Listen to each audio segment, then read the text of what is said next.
નમસ્તે બાળકો, કેમ છો? મજામાં ને બાળકો? આજે આપણે ધોરણ 1 આનંદદાયી ગણિતનું પુસ્તક છે તેમાં બીજો એકમ છે શું છે લાંબુ, શું છે ગોળ. આ પ્રકરણને સરળતાથી સમજાઈ જાય તે રીતે આપણે સમજીશું.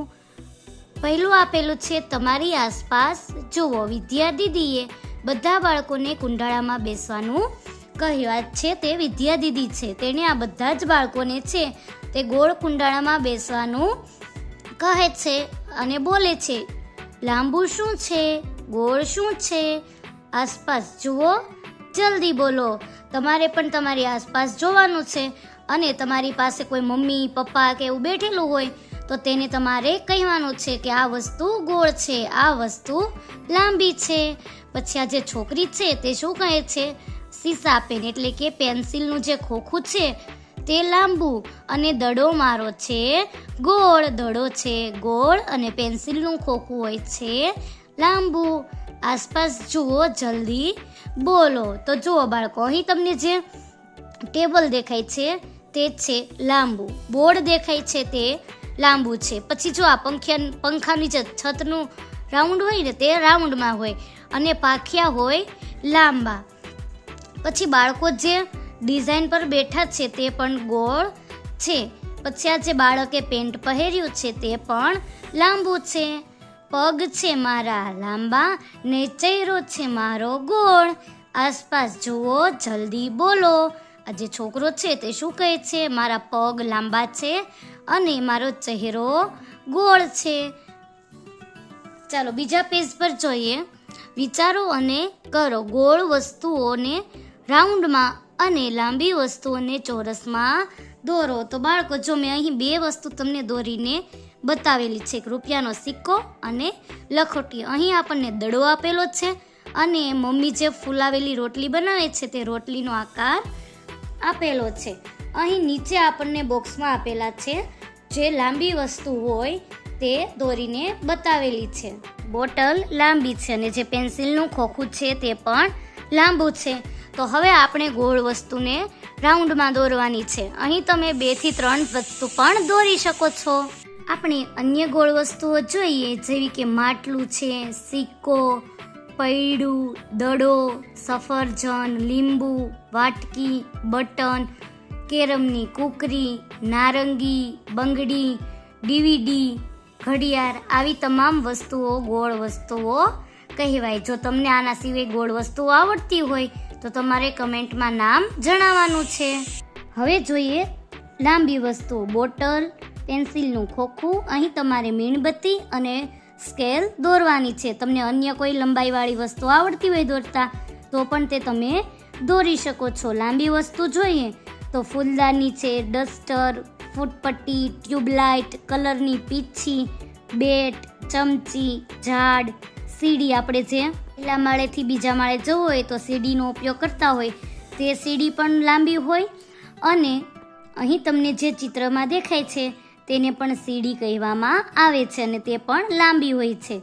બ્રશ, પેન, પેન્સિલ અને પાવડરનો ડબ્બો.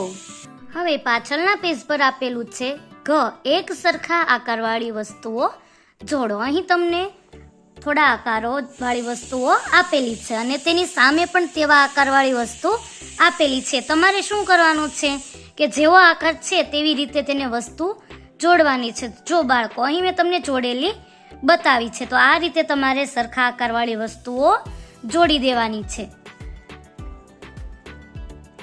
હવે કરીને આપેલું છે દડા એટલે કે ગોળ જેવી વસ્તુ દેખાતી હોય તેમાં ખરાની નિશાની કરવાની છે. અહીં આપણને આપેલું છે તરબૂચ, બોટલ, પેન્સિલનું ખોખું અને કોન જેવી ઊંધી કોન આપેલો છે. તો ગોળ વસ્તુ કઈ છે? તરબૂચ. તો તેમાં તમારે ખરાની નિશાની કરવાની છે. ટોપી જેવી દેખાતી વસ્તુ નીચે ખરાની નિશાની કરો. અહીં આપણને આ જે આકાર છે તે ટોપીના આકાર જેવો દેખાય છે. બાકી મીણબત્તી, રોટલી અને ખોખું તે આ ટોપીના જેવા આકારની વસ્તુ નથી. તો અહીં તમારે કરવાની છે નિશાની.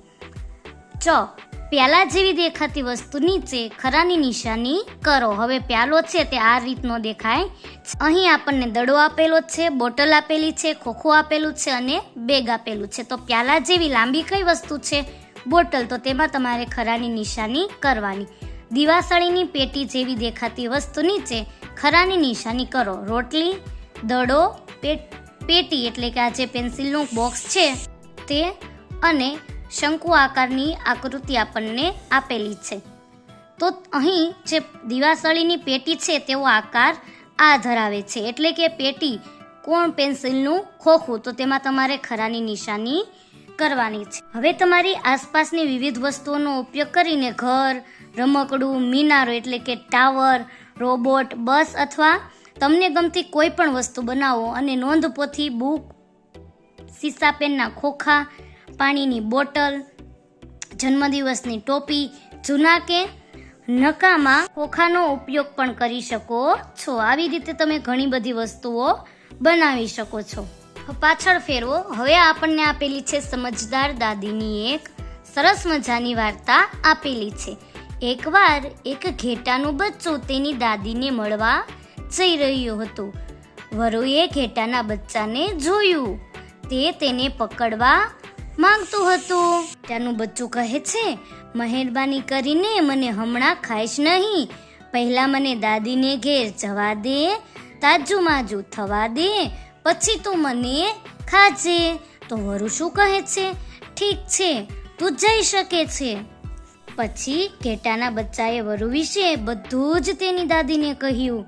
દાદીને એક વિચાર આવ્યો અને ઘેટાના બચ્ચાને એક ઢોલકમાં પૂરી દીધું અને ઢોલકને ઘર તરફ પાછા જવા માટે ગબડાવી દીધું. અહીં તમે જે ઢોલ દેખાય છે એ ઢોલની બંને સાઈડથી કાપી નાખવામાં આવે છે અને બે કાણા પાડવામાં આવે છે અને ઘેટાને તેમાં પૂરી દેવામાં આવે છે. અને પછી દાદી છે ઢોલકાને ઘેટાના ઘર તરફ દોડવી દે છે.